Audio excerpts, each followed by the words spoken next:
अगर अगली पीढ़ी को प्रेरणा लेनी है तो उन्हें महाराष्ट्र की महानता जाननी चाहिए।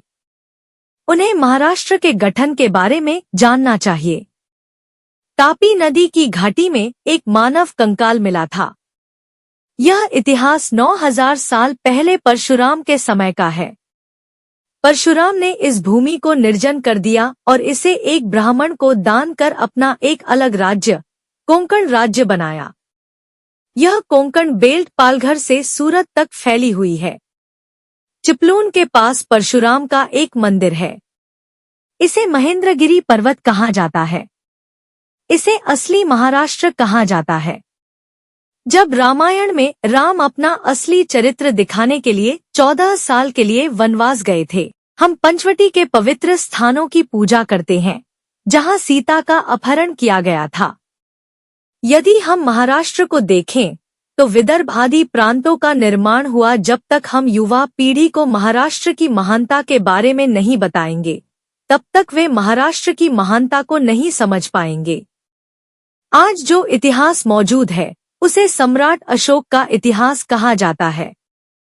सम्राट अशोक के समय में बौद्ध धर्म का प्रसार हुआ, तभी महाराष्ट्र को राष्ट्र की उपाधि दी गई। यह कहानी सातवाहन युग की है। राजा शालिवाहन ने पड़ोसी राज्यों पर आक्रमण कर उन्हें नष्ट कर दिया। शालिवाहन के राज्य की राजधानी पैठण कहलाती है। मराठी भाषा भी बहुत पुरानी है। राजा शालिवाहन ने 450 वर्षों तक शासन किया। साथ ही उनकी मुख्य भाषा मराठी थी। उन्होंने मुगलों को हराकर स्वाभिमान के साथ स्वराज्य की स्थापना की, तो उसके धनी छत्रपति शिवाजी महाराज का नाम ही गर्व से लिया जा सकता है। छत्रपति संभाजी महाराज के बाद पेशवा युग का साम्राज्य शुरू हुआ। मध्य प्रदेश की राज्य भाषा 1956 तक मराठी थी। उसके बाद यह हिंदी हो गई। मध्य प्रदेश पर होलकर और शिंदे जैसे मराठी सरदारों का शासन था। झांसी की रानी का बचपन पुणे में बीता और उन्होंने झांसी पर राज किया। मराठा काल में राष्ट्रभाषा मराठी थी। हिंदी का उद्भव भी नहीं हुआ था। 1856 के राष्ट्रीय विद्रोह में भी मराठी भाषा के शब्दों का ही प्रयोग किया गया था। हिंदी भाषा का अस्तित्व भी नहीं था। महाराष्ट्र में मराठी भाषा को महत्व दिया जाना चाहिए। मराठी अभिजात्य स्तर की भाषा है। 750 वर्ष पूर्व संत ज्ञानेश्वर ने मराठी भाषा में ज्ञानेश्वरी लिखी थी। मराठी भाषियों का इतिहास लोगों को बार बार समझाया जाना चाहिए।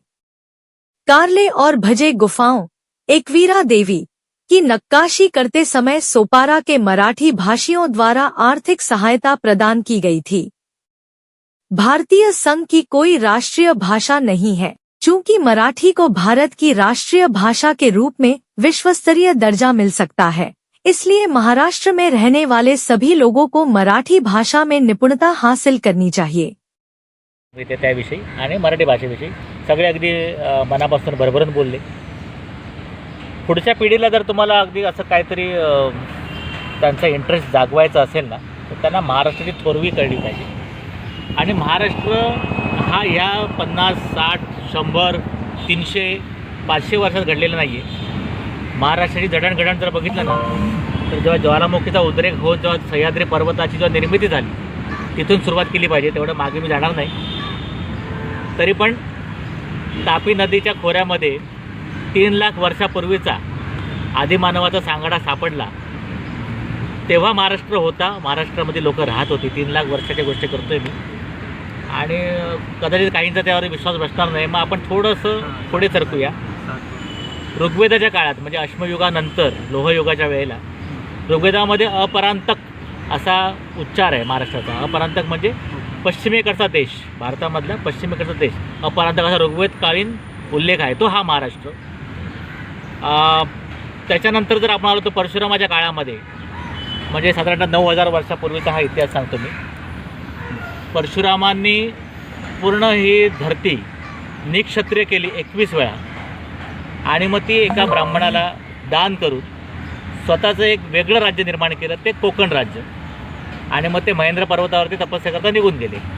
तो हा कोकण पट्टा म्हणजे अगदी तुमच्या सुरत पालघरपासून पूर्ण कोचीनपर्यंतचा हा जो पट्टा आहे ना, ही परशुरामाची निर्मिती, हा महाराष्ट्र. आणि ते जे महेंद्र पर्वतावरती गेले ना, तो आजचा महेंद्रगिरी. तुम्ही आज जर चिपळूणला परशुराम लोटेजवळ गेलात तर तिथला तो 1000 फूट उंचीचा जो एक छोटासा पर्वत आहे ज्याच्यावरती परशुराम लोटेचं मंदिर आहे, त्याला महेंद्रगिरी पर्वतच म्हणतात. सुंदर आहे ना, त्याला महेंद्रगिरी पर्वत म्हणतात. तो हा महाराष्ट्र. त्याच्यानंतर रामायण काळीन जेव्हा त्यांचं खरं कर्तृत्व दाखवण्याकरता 14 वर्ष वनवासात गेले, तेव्हा ते दंडकारण्यात आले. ते दंडकारण्य आपलं नाशिक म्हणजे पंचवटी, जिथे आजही आपण रामाची पूजा करतो, पंचवटीमध्ये आपण जातो तीर्थक्षेत्र म्हणून. तिथेच सीतेचं अपहरण झालं होतं. मारीच राक्षस म्हणा, शूर्पणखा म्हणा, रावणाने इथे येऊन जटायूशी युद्ध केलं. या सगळ्या घटना सगळ्या महाराष्ट्रातल्या. म्हणजे त्यावेळेचा तो महाराष्ट्र दंडकारण्य. महाभारतामध्ये जर आपण बघितलं तर महाराष्ट्रामध्ये कुंतल, विदर्भ अशा राज्यांची नावं सापडतात. ही सगळी महाराष्ट्रातली. जेव्हा युधिष्ठिराने त्याचा ज्या युद्धामध्ये जो पराभव झाला युधिष्ठिराचा, तेव्हा त्याला सांगण्यात आलं होतं, ती एक कहाणी आहे, ते कथानक आहे, नळ दमयंती. नळ राजा आणि दमयंती. दमयंती ही विदर्भ राजाची कन्या. विदर्भ राज्य कुठे आहे? महाराष्ट्रात. नळदुर्ग किल्ला, हा नळाचा किल्ला, हा कुठे आहे? नळदुर्ग, उस्मानाबाद. म्हणजे तो आपला महाराष्ट्र. म्हणजे महाराष्ट्राची थोरवी कधीपासून आहे ती बघा. मग तुमच्या लक्षात येईल. ही जर जोपर्यंत तुम्ही आपल्या तरुण पिढीला सांगत नाही ना, तोपर्यंत त्यांना महाराष्ट्र कळणार नाही. महाभारतानंतर आत्ताचा जो इतिहास आहे, जो लिखित इतिहास आपण ज्याला म्हणतो, म्हणजे मध्ययुगीन इतिहास, मौर्यकालीन सम्राट अशोकाच्या काळामध्ये उज्जैनच्या आसपासचा जो परिसर आहे ना, त्याला राष्ट्र असं नाव आहे, महाराष्ट्र. पहिल्यांदा आपल्या महाराष्ट्राला राष्ट्र असं संबोधित जर केलं असेल तर अशोकाच्या काळामध्ये. म्हणजे हे बुद्ध काळ, म्हणजे बौद्ध धर्माचा प्रसार जेव्हा होत होता त्यावेळेच्या गोष्टी सांगतोय. बुद्धकालीन जे त्यांचे अनुयायी होते महायान पंथाचे, त्यांच्या ग्रंथामध्ये हा उल्लेख आहे राष्ट्र म्हणून. आणि तो उज्जैन नगरीच्या खालचा प्रदेश, नर्मदाच्या तीराच्या खालचा प्रदेश जो आहे तो महाराष्ट्र.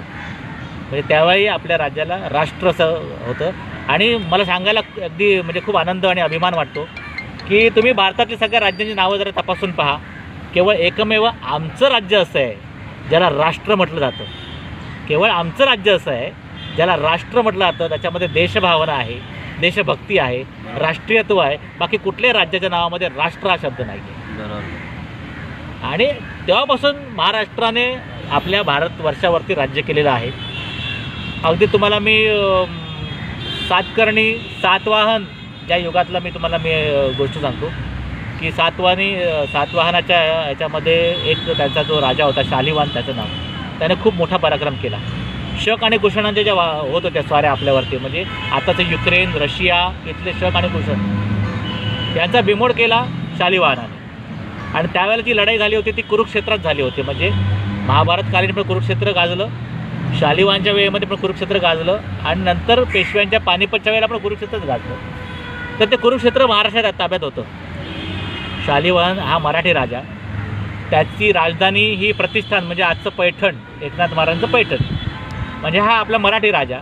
त्या शालिवाहनाने 1941 वर्ष अगोदर शकांचा पराभव केला. कुरुक्षेत्रात लढाई झाली होती. आणि म्हणून तेव्हापासून आपण भारतीय कालगणना आहे ना ती शकेमध्ये आपण मोजतो. आज 1941 शके चालू आहे, म्हणजे त्या घटनेला 1941 वर्ष झाली. आणि म्हणजे 1941 वर्षापूर्वी मराठी राजा होता आणि म्हणून महाराष्ट्रही होता. मराठी भाषा ही एवढी जुनी आहे, सांगायची याच्या एवढी जुनी आहे.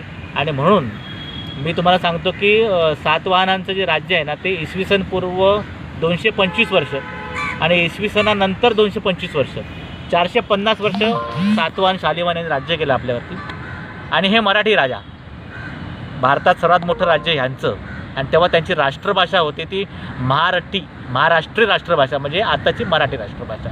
म्हणजे मराठी राष्ट्रभाषा का असावी याचा हा धोरणात्मक मी मुद्दा मांडतो आहे की संपूर्ण भारतामध्ये मराठी ह्या राष्ट्रभाषेने जास्त वेळ काळ गाजवलेला आहे. त्यानंतर आपण पेशव्या काळात जाऊ येऊच पुढे. आपण सातवाहनानंतर चालुक्य आले, यादव आले, राष्ट्रकूट आले, हे सगळे मराठी राजे यांनी भारतावरती राज्य केलं. कमीत कमी दक्षिण भारतावरती राज्य केलं. म्हणून मराठीची थोरवी, मराठी राज्यांची थोरवी महाराष्ट्र आमचा तेव्हापासूनचा आहे. त्यानंतर अनेक वर्ष मुघलांच्या खाली आपलं होतं महाराष्ट्र. साधारणतः 400 वर्ष आपण मुघलांचं राज्य अनुभवलं. त्यावेळेला जर सर्वात पहिल्यांदी या यवनांविरोधात लढाई करून, चारी पातशाह्यांविरुद्ध लढाई करून, त्यांना चित करून जर कोणी स्वराज्याची स्थापना केली असेल तर तो आमचा मराठी राजा छत्रपती शिवाजी महाराज. अभिमानाने नाव घ्यावं असं हे नाव. आणि त्यानंतर मग तुम्हाला इतिहास माहिती आहे संभाजी महाराजांचा, पेशव्यांनी तर अगदी दिल्लीवरती राज्य केलं. पेशव्यांच्या भावाने राघोबा दादांनी अटकेपार झेंडे फडकवले. अटक कुठे आलं? आताच्या पाकिस्तानच्या पलीकडे, पेशावरच्या पलीकडे अफगाणिस्तानची बॉर्डर म्हणजे हिंदुकुश पर्वतावरती. इथे आपला भगवा झेंडा लागलेला आहे मराठ्यांचा. ओरिसाला कटकपर्यंत राज्य होतं मराठ्यांचं. म्हणजे अख्खा भारत मराठी अधिपत्याखाली होता. म्हणून मला मराठीविषयी जास्त आत्मीयता वाटते. आणि हे मराठीचं जे माहिती आहे ही आपल्या पुढच्या पिढीला, तरुण पिढीला, लहान मुलांना लहानपणापासून जर शिकवली, शाळेमध्ये दाखवली, तर मग त्यांना त्या मराठीविषयी आत्मीयता राहील, महाराष्ट्र राज्याचा अभिमान राहील. आणि मग ही माणसं मराठीकरता तळमळीने पेटून उठतील. म्हणून आपल्या प्रत्येक कार्यकर्त्याला ही कथा तुम्ही सांगा. मध्य प्रदेशची राज्यभाषा 1956पर्यंत मराठी होती. किती लोकांना माहिती आहे? 1956 म्हणजे आत्ता स्वातंत्र्यानंतर 1956पर्यंत मध्य प्रदेशची राज्यभाषा ही मराठी होती. आपण झोपलो आहे, निद्रिस्त आहोत, आपण मागणी नाही केली म्हणून मग हिंदी झाली. मध्य प्रदेशची भाषा हिंदी कधीच नाही. मध्य प्रदेशची भाषा जी आहे ती बुंदेली, बघेली, गोंड, अवधी आणि मराठी. आता ह्या बाकीच्या भाषांना हिंदी थोडीशी जवळची वाटली म्हणून हिंदी पुढे सरकवली. नाहीतर मध्य प्रदेशची भाषा ही मराठी. मध्य प्रदेशमध्ये जास्तीत जास्त संख्येने मराठी भाषिक. मध्य प्रदेश राज्य कोणी केलं? होळकर मराठी सरदार, शिंदे मराठी सरदार, सुमित्रा महाजन आता ज्या आपल्या लोकसभेच्या अध्यक्षा होत्या मराठीच आहेत. थोडं आपण झाशी साईडला जाऊया. झाशीची राणी मराठी, नेवाळकर मराठी, आपल्या कोकणातले. झाशीची राणीचं बालपण पुण्यात गेलं, तांबे हे मराठी. बडोद्याचे गायकवाड मराठी, पवार मराठी. या सर्वांनी उत्तरेवरती राज्य केलेलं आहे. तेव्हा मराठी भाषा तेव्हा राष्ट्रभाषा होती ना. मराठ्यांच्या काळामध्ये राष्ट्रभाषा काय होती? हिंदी होती. हिंदीची तेव्हा उत्पत्ती पण झाली नव्हती.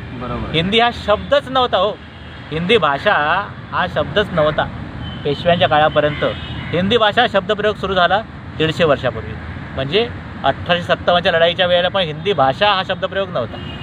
मराठी भाषा होती. मात्र मराठी भाषेचा इतिहास मी तुम्हाला लेखी 2220 वर्षाचा लिहून देऊ शकतो. आणि म्हणून ठामपणे सांगतो की मराठी ही अभिजात दर्जाची भाषा आहे.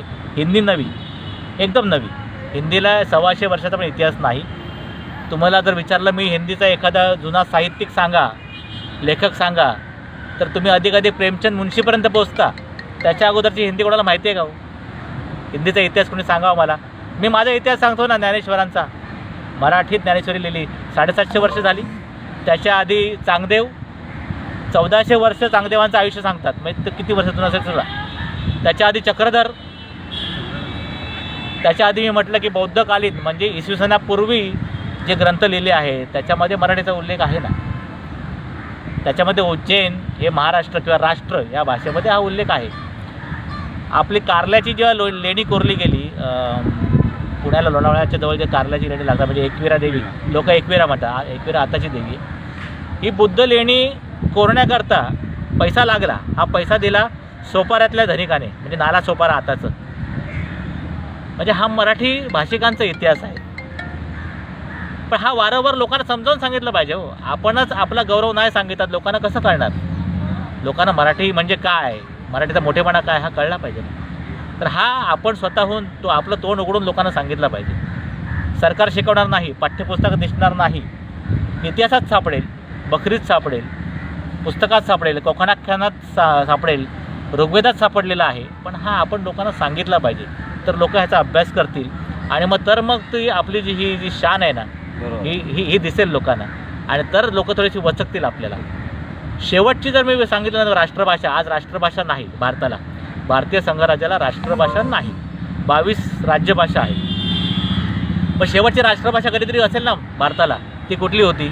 ब्रिटिशांनी कधी राष्ट्रभाषा लावलीच नाही, कारण इंग्रजी राष्ट्रभाषा होऊ शकत नाही. बरोबर. मग त्याच्या आधी कोणाचं राज्य होतं? मराठ्यांचं राज्य होतं ना. अगदी अटकेपासून कटकेपर्यंत मराठीची राष्ट्रभाषा कुठली हो? मराठीच ना. सगळं राज्यकारभार मराठीत होत होता ना. म्हणजे शेवटची राष्ट्रभाषा भारताची आहे ती मराठीच आहे. हे तुम्ही सांगा ना ठामपणे. मग आज राष्ट्रभाषा मराठी का नको? आपण राज्यभाषा म्हणून लढतोय, झगडतोय, मराठीला तुम्ही मान द्या. मी तर म्हणतो राष्ट्रभाषा मराठी करा. धन्यवाद.